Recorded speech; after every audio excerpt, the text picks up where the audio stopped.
Assalamualaikum everyone and welcome back to my YouTube channel Learn with Sherry, where we are dealing with the playlist in which we are going through the syllabus that is approved by AGC of stylistics for the 7th semester. Okay, so the topic we are dealing today over here is critical stylistics. अब critical stylistics हमारे पास जो है वो एक ऐसा field of stylistics है जिसको deal करना is like the fusion of literature and linguistics. Okay, literature और लिंग्विस्टिक्स का प्रॉपर फ्यूजन हमारे पास है क्रिटिकल स्टाइलिस्टिक्स.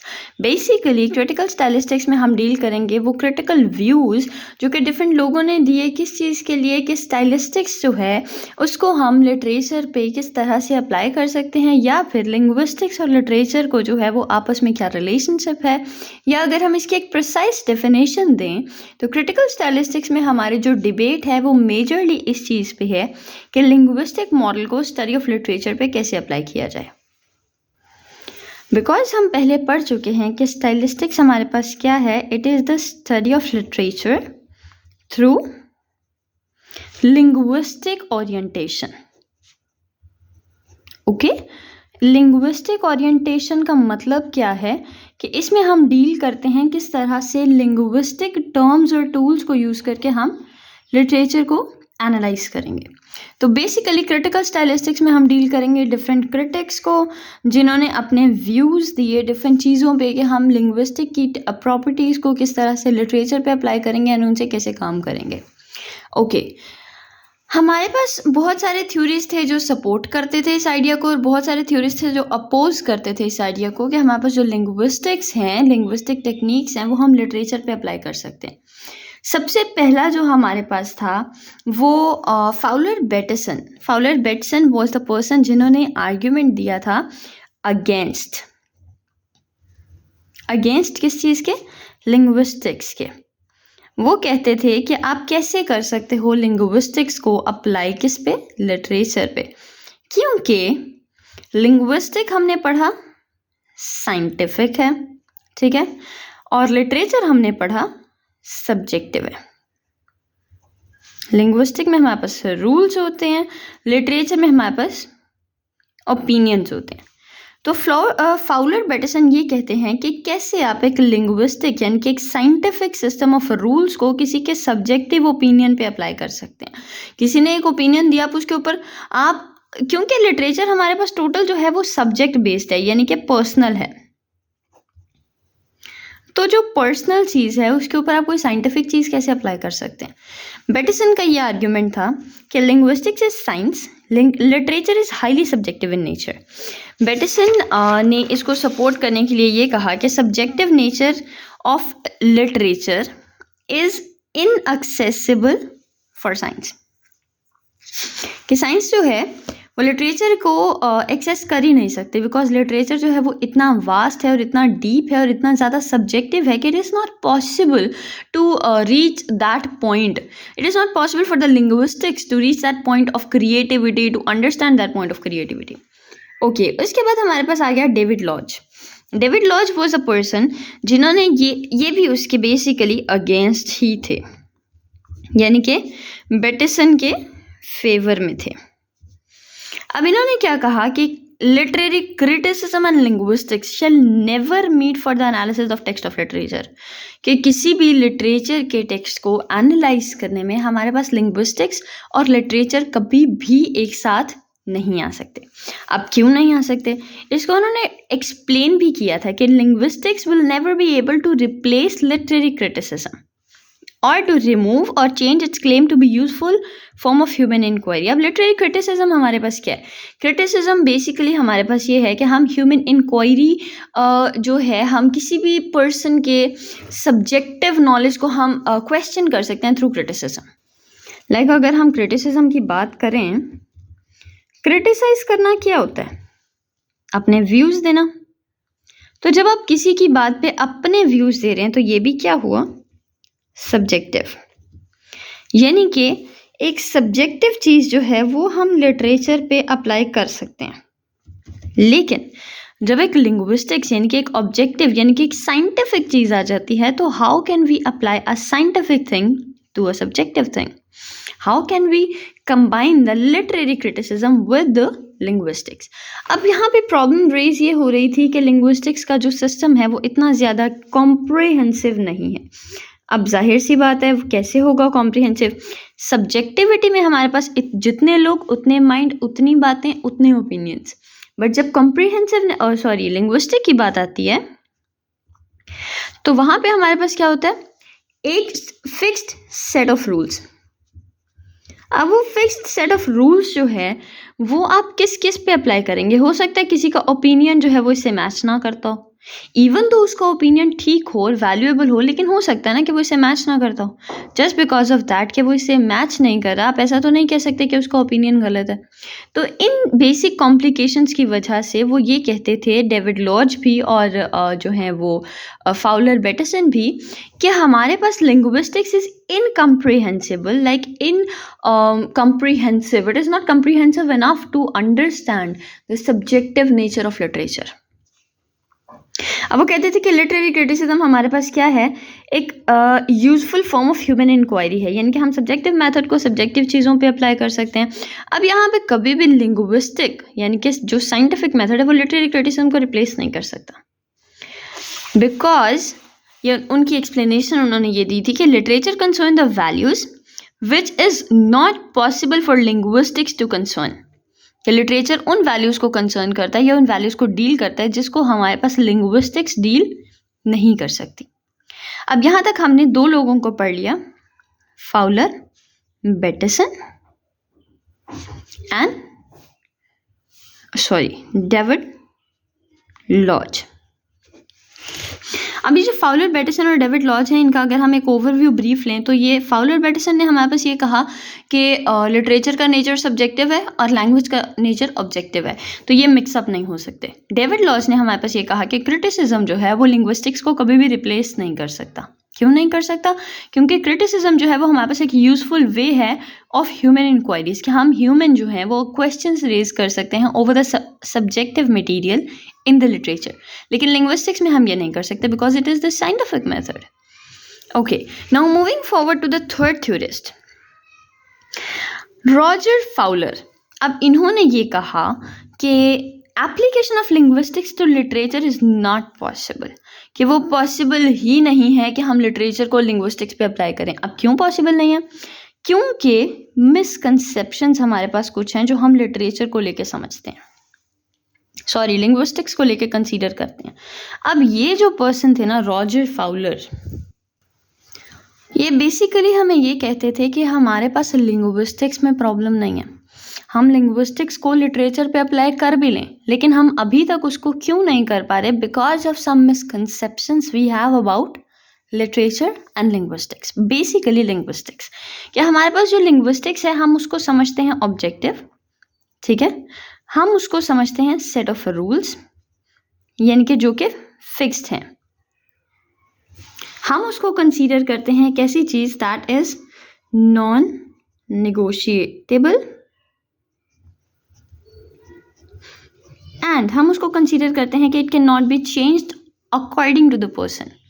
ओके, अब वो कहते हैं कि लिंग्विस्टिक्स को हम लिटरेचर पे अप्लाई करना पॉसिबल ही नहीं है। क्यों? क्योंकि हमारे पास बहुत सारी मिसकंसेप्शंस हैं। कौन सी मिसकंसेप्शंस? ये वाली मिसकंसेप्शंस। अब वो कहते हैं कि हमारे पास पहली मिसकंसेप्शन क्या है? Uncritical understanding of literature. Critics को ये लगता है कि लिंग्विस्टिक मॉडल के जो हैं वो डिस्टिंक्ट कैरेक्टरिस्टिक्स होती हैं, जैसे इंडिविजुअलिस्टिक हो गई या डिस्क्रिप्टिव कैरेक्टरिस्टिक हो गई, और वो सिर्फ उसी को लेके चलते हैं। या एक जो है वो किसी जो फॉर एग्जांपल हमारे पास जो है वो मॉडल है, हम कह लेते हैं कोई भी मॉडल हम ले लेते हैं, मेंटलिज्म को ले लेते हैं एक दफ़ा। आई नो ये थीरी है, हम इसको एक दफ़ा लेके चलते हैं। मेंटलिज्म की जो थीरी थी, इसके अकॉर्डिंग जो हम ये कहते थे कि लैंग्वेज हम सीखते हैं इमिटेशन के थ्रू। बेसिकली इसका हमारा यहाँ पे इससे कंसर्न नहीं है, हमारा कंसर्न सिर्फ ये है कि it is fixed set of rules. लेकिन हम ये कहते थे कि इसके अंदर जिन मैकेनिज्म्स को हमने डील किया, लाइक हमने डील किया लैड को, हमने डील किया ब्लैंक स्टेट को, ब्लैंक जो ब्लैक बॉक्स था, हमने इन चीज़ों को डील किया, और इन चीज़ों को डील करने का मकसद ये था कि हमने ये कहा कि इसमें हमारे पास जो इसके अंदर फिक्स्ड रूल्स हैं हम उन्हीं को अप्लाई करेंगे, ठीक है। डिस्टिंक्ट कैरेक्टरिस्टिक्स का मतलब यही है, डिस्टिंक्ट या फिर स्पेसिफिक कैरेक्टरिस्टिक्स। उसके बाद उन्होंने ये कहा कि द मोडस ऑपरेंडी यानी कि the specific way of doing something of linguistic method. हमारे पास दूसरी मिसकंसेप्शन ये थी कि हम ये समझते थे कि लिंग्विस्टिक मेथड में एक काम को करने की स्पेसिफिक तरीकाकार होता है। जैसे मैंने यहाँ पे मेंशन किया कि जो चीज़ें हमारे पास मेंशन्ड हैं, जो चीज़ें हमने पढ़ी, हम उन्हीं को अप्लाई कर देंगे, ठीक है। मतलब हम ये समझते हैं कि इस थ्योरी का एक फिक्स सेट ऑफ रूल्स है और हम इस थ्योरी के अंदर सिर्फ उन्हीं चीज़ों को डिस्कस करेंगे। Okay, he says it's a misconception. वो ये कहते हैं कि लोगों ने ये समझा हुआ है कि लिंग्विस्टिक्स जो है it is an automatic machine जिसमें जो है वो ह्यूमन इन्वेजन के बगैर जो है वो एनालिसिस हो जाएगा, जो कि पॉसिबल नहीं है। अब क्यों पॉसिबल नहीं है? एक ऐसा पर्सन था जिसको हम नॉम चॉम्स्की के नाम से जानते हैं, उसने इस चीज़ से अग्री किया कि कोई भी पर्सन जो है वो टेक्स्ट को सिर्फ अपने प्रीवियस नॉलेज की बेस पे ही जज करेगा। यानी कि कोई भी पर्सन ऐसा नहीं होगा जो अपने टेक्स्ट को इस बेस पे जज करे कि उसका जो है अपने प्रीवियस नॉलेज को हटा के सिर्फ उसके बेसिक रूल्स एंड रेगुलेशंस की बेस पे जज करे। हम समटाइम्स ऐसा होता है कि बहुत सारी थीरीज़ को अप्लाई करने की कोशिश कर रहे होते हैं, बट अलॉन्ग साइड दैट हम ये भी कंसीडर करते हैं कि ये थीरी इस पे अप्लाई हो भी रही है कि नहीं हो रही। बेसिकली हमारा जो प्रीवियस नॉलेज है वो हमारे पास एक इम्पॉर्टेंट रोल प्ले करता है किसी भी टेक्स्ट को एनालाइज करने में। So the whole range of objection for linguistic analysis being a mechanical process is totally dismissed। कि हमने पहले जो पढ़े थे, जैसे डेविड लॉज हमने पढ़े, अभी हमने फाउलर पढ़ा, फाउलर बेटिसन को, उन्होंने क्या कहा था, उनकी प्रॉब्लम क्या थी कि लिंग्विस्टिक्स जो है वो एक सब्जेक्टिव मेथड है।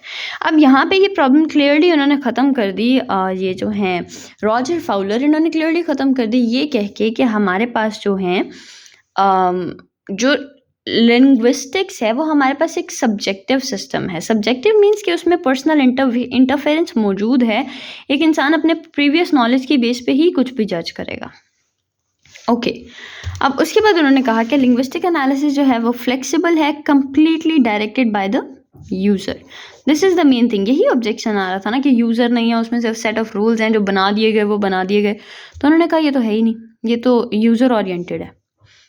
अब हमारे पास जो है कुछ ऐसी प्रॉब्लम्स रॉजर फाउलर ने मेंशन की जो कि उनको ऐसा लगा कि एक लिंग्विस्टिक सिस्टम में ये प्रॉब्लम्स हैं जिनको हमें डील करना है ताकि हम उसको क्लैरिफाई कर सकें। ओके, अब यहाँ पे पहली प्रॉब्लम थी, उन्होंने कहा लैंग्वेज एंड लिटरेचर। कि लैंग्वेज जो है लिटरेचर में उसको हम क्या एक ऑब्जेक्ट कंसीडर करते हैं, जिसकी वजह से हमारे पास कम्युनिकेटिव और इंटरपर्सनल फंक्शन ऑफ टेक्स्ट खत्म हो जाता है। हम लैंग्वेज को क्या कंसीडर करते हैं, एक way of giving our thoughts, a way of presenting our thoughts. हम लैंग्वेज के थ्रू सिर्फ अपनी चीज़ें बता रहे होते हैं, अपना जो है वो एक्सप्लेन कर रहे होते हैं सारा कुछ, but we are not up to the communicative approach and we are not up to the interpersonal approach. अब कम्युनिकेटिव का मतलब होता है किसी बात करना, इंटरपर्सनल का मतलब होता है कि हम किसी दो लोगों के बीच में कोई कॉन्वर्सेशन चले उसको हम इंटरपर्सनल कहेंगे।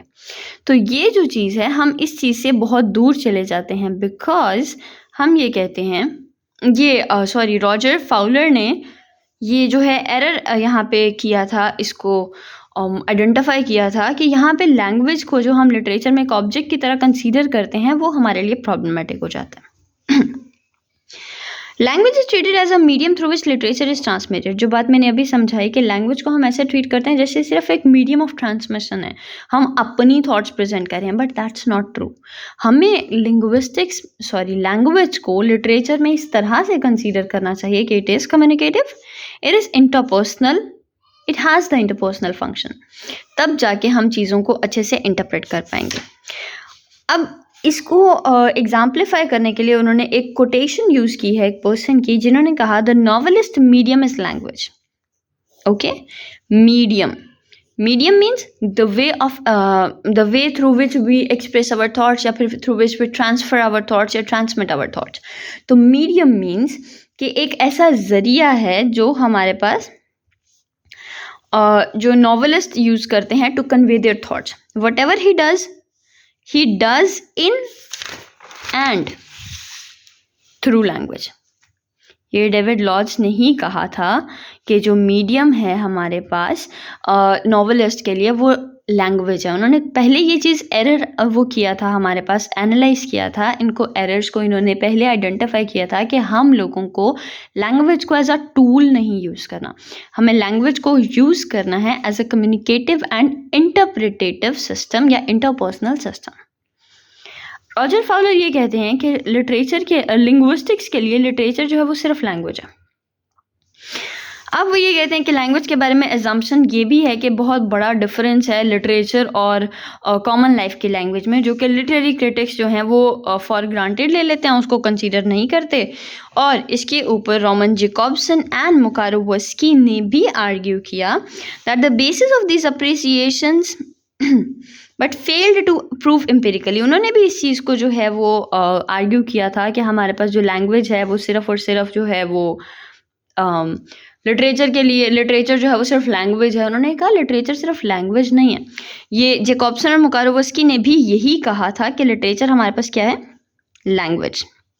लेकिन लेटर ऑन रॉबर्ट लॉज ने इस चीज़ को रॉजर फाउलर ने इस चीज़ को क्लियरली मेंशन किया कि हमारे पास लैंग्वेज जो है, इसको सिर्फ लिटरेचर को सिर्फ लैंग्वेज कंसीडर करना एक सबसे बड़ा एरर है, सबसे बड़ा फ्लॉ है, जिसकी वजह से हमारे पास जो है वो प्रॉब्लम आ रहा है किसी भी लिंग्विस्टिक मेथड को अप्लाई करने में ऑनटू लिटरेचर.